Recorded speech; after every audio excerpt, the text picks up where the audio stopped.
Ma'am, nangangopya po si Scarlett sa akin, no? Apakasinungaling mo, Samantha. May nangangopya pala dito? Bagsak ka na sa akin, Scarlett. Apakasama talaga ng ugali mo, Samantha. Nay! O anak, anyari sa'yo? Binagsak ako ng teacher ko. Naniwala kasi siya kay Samantha na nangopya daw ako. Totoo ba yun, Scarlett? Hindi, Nay. Siya talaga yung nangopya sa akin. Walang iya yan ah! Humanda siya sa akin! Tara, anak!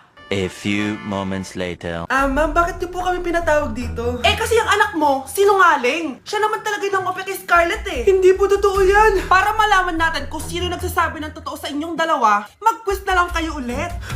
Patay ako nito. Humanda ka ng mapahiya, Samantha. Okay, time's up. Pass your papers. Scarlett, naka-perfect ka. Yes! Talino talaga ng anak ko. Samantha, wala kang tamang sagot. Ikaw talaga ang totoong nangungopya. Nakakahiya ka, Samantha. Humanda ka sa akin sa bahay. Tara! Huwag po, Nay.